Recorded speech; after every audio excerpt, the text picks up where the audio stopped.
Welcome to episode 100. Woo! Episode 100 of the High Volume Hiring Podcast. Right now, I think a lot of our listeners just disconnected because they don't want to hear the woo-hoos, but hang in there. It should be a good one.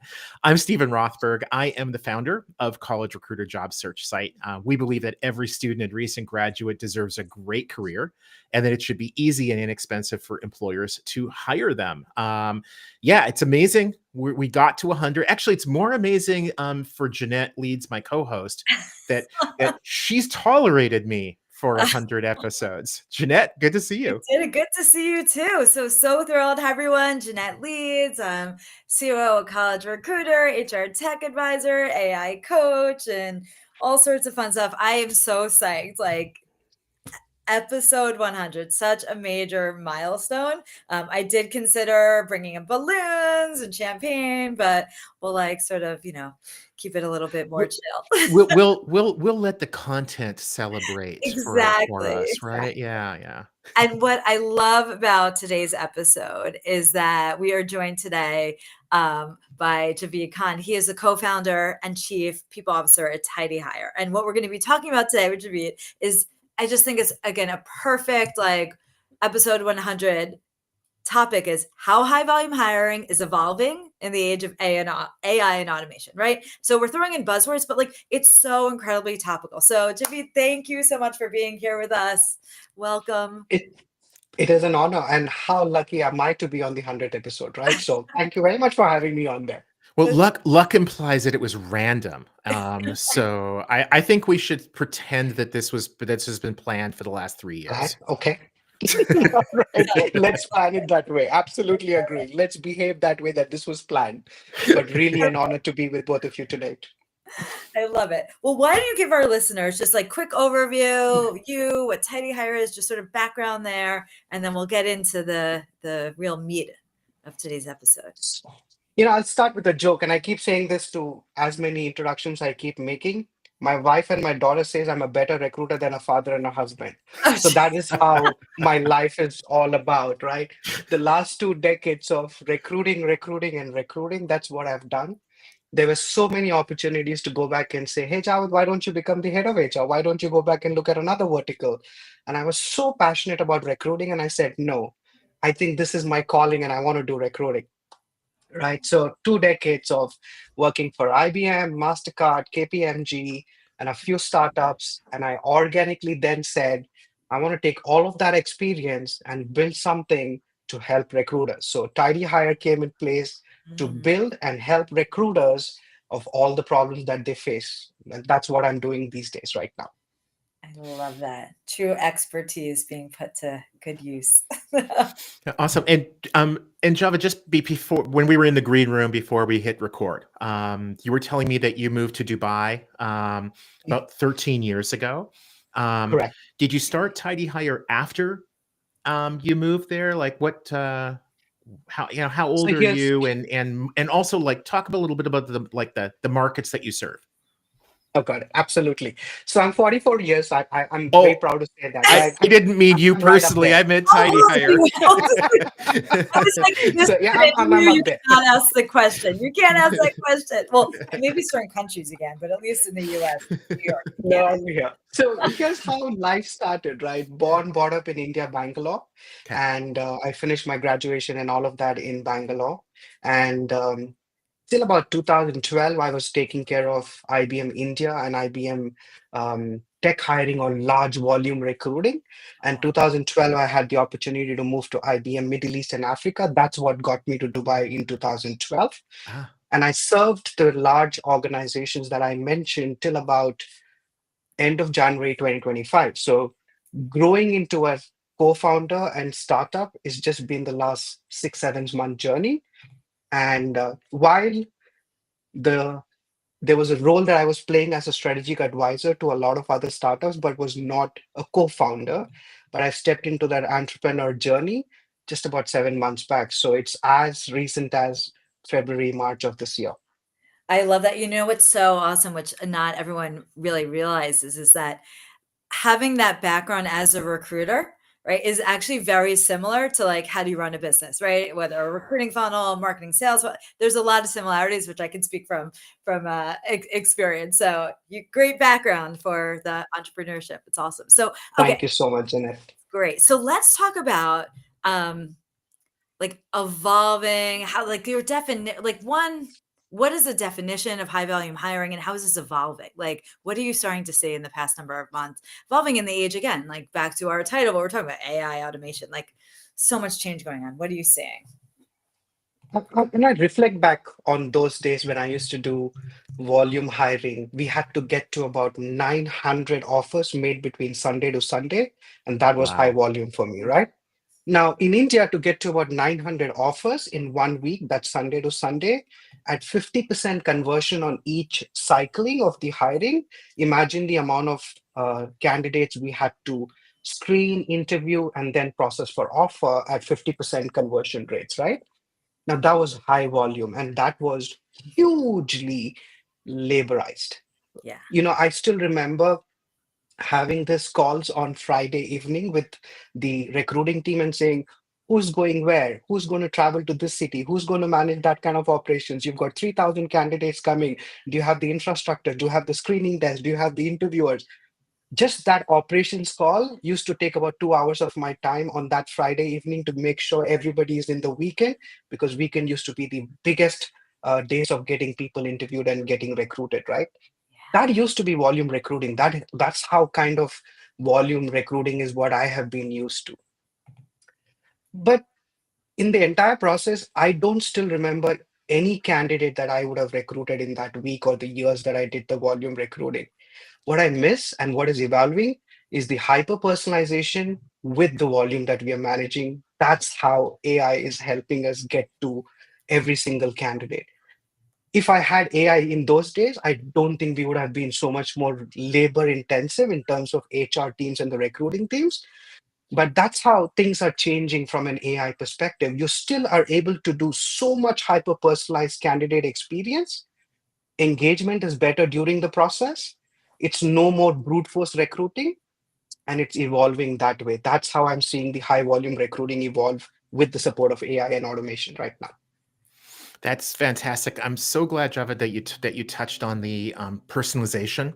I think I heard the phrase a couple years ago for the first time from Matt Alder, personalization at scale. Mm. And I think that AI has a ton of promise to do that. Where Yeah. yes, the recruiter gets the efficiency that they want, that they've always wanted, but we don't have to treat candidates as just interchangeable drones. Jeanette wants to be treated differently than me, et cetera, right? And the way that people talk with you and what's of interest to you is going to be different than me. So talk with us a little bit about like some of the areas that you see bigger employers hiring lots of people, Mm. where there's where very few are personalizing, but there's a big opportunity to do that. So that's a great question. And I think I'm going to get a little controversial here. Oh, I Is love I it. think we need to stop being, I think we need to move from comfort hiring to competence hiring. Okay. Mm. So when people are not using the right amount of automation, AI skills, tools, whatever, they are then sacrificing the quality and hiring for comfort and not actually finding the best candidate who has the best competence out there. I'll give you an example. Everybody's got an ATS. Now we open up a requisition, we get 100 applications. Unfortunately, yes. Unfortunately, I call them the graveyard of resumes, by the way, right? Okay. So unfortunately, yes, that is correct. So the recruiter gets 100 resumes. What happens is the recruiter, from a humanized way, can go to maybe page one, page two. But what if there's a candidate on page three who's amazing, on the page four who's amazing? So you hired for comfort and not competence. That's what I'm seeing in Mm. high volume recruiting these days, is just not able to manage the processing or the amount of desperate applications that's out there, and hence you're satisfying yourself by saying, I think we got the best, but maybe that's not the best what you were looking for actually. That's really that's interesting. I mean, sort of building on that, like what are some practical ways that then organizations can, again, going back to the whole idea around personalization at scale, personalization, volume hiring, how can people do that you're seeing? And I think what's also important without slowing down the process, right? Because we know we got to move fast, right? Yeah. You slow down, candidates are going elsewhere. I think I'm sure you heard it. I heard it. There's one tagline in recruiting. When do you need the candidate? As of yesterday. It's never tomorrow, right? Everybody needed it. So that speed is never going to die down. And I think we got to start thinking about, how am I going to do this? How am I going to scale? Because it's no longer just filling the seat, but it's actually scaling with the right fit and also making sure you're giving the right candidate experience. What I say is every recruiter out there should have some kind of an AI to support them, not replace, support them. Hmm. When a recruiter has, and every talent acquisition team has a different problem. Some organization has attraction, some people might have an onboarding, and some people might have the interviewing as the problem. Not everybody has the same. It's not one cookie which can be fed to all, right? It has to be different.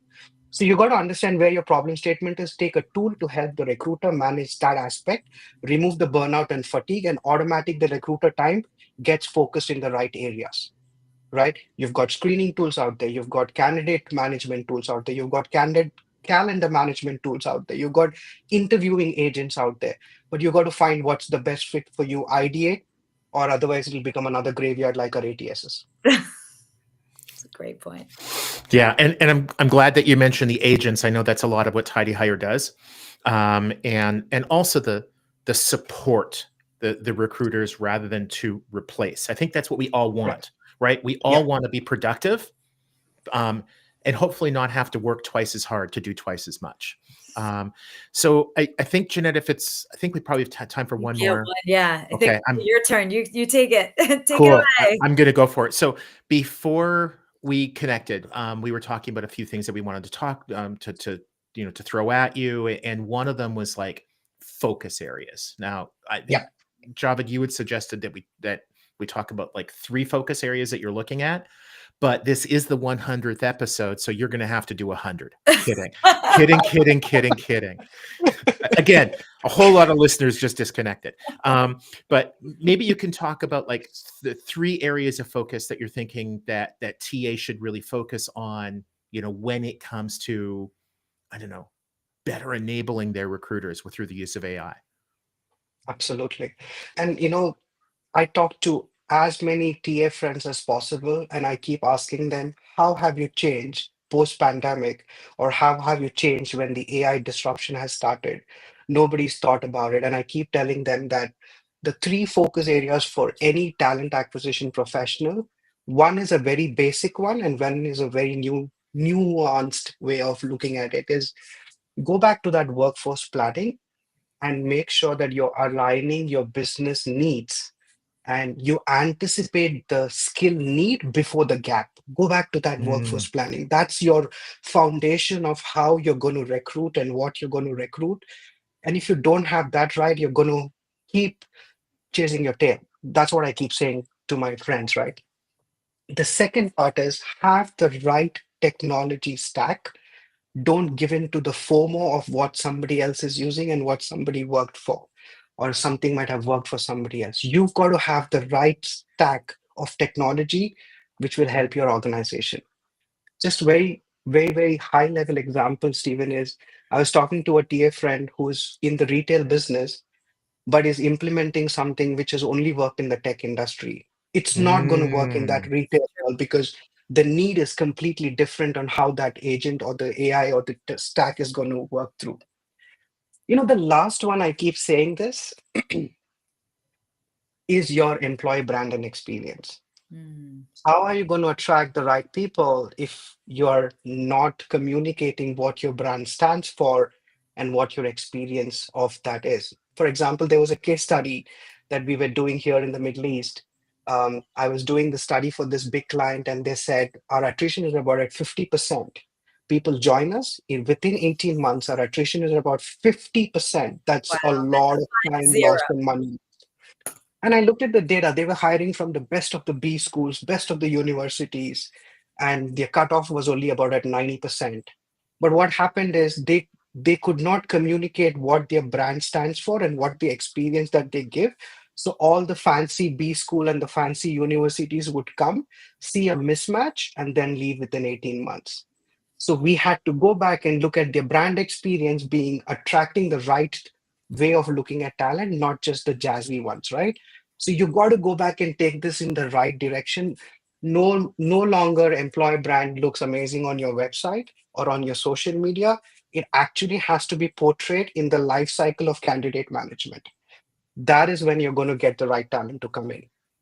So those are my three focus areas that I keep telling my TA friends, don't lose sight on. Don't get hyped by the whole technology hype. That's going to come and you will find the right stack. But there are two things which you have in your control right now so that you can just go above and beyond the others that you are in the industry right now with. I love that. I think those three are so key. So for those that are listening, like versus watching, like rewind, like re-listen, because this is really key. And again, what works for one company or industry doesn't mean it's going to work for another. Doesn't mean it's a bad tech stack. It's just what works for you and the authenticity, right? Like you have to be, and when you're doing it at scale, to your last point, right? The candidates, it's like they don't want to be tricked. You don't want to be tricked. It's so key, and knowing where you want to go. Well, this is awesome. I love that as a great, milestone episode. This is fantastic. Javeed, thanks for being here with us. We really appreciate Thank you, it. Jeanette. It's been a pleasure. Thank you, Stephen, for having me. And I think, last statement I would want to leave my audience and you folks is we always try to go back and look for that culture match in a candidate. That's so wrong. Look for a culture fit. You will get your hiring done much faster. Mm. Okay. Well, you tell your wife and your kid that to treat you better, and thank you for treating us well. Oh my God. Java, this has been fantastic. I'm like, and episode 100, we're out. Thank you very much, guys. Take care, please. Ciao. Good night. Cheers. Take care, everyone.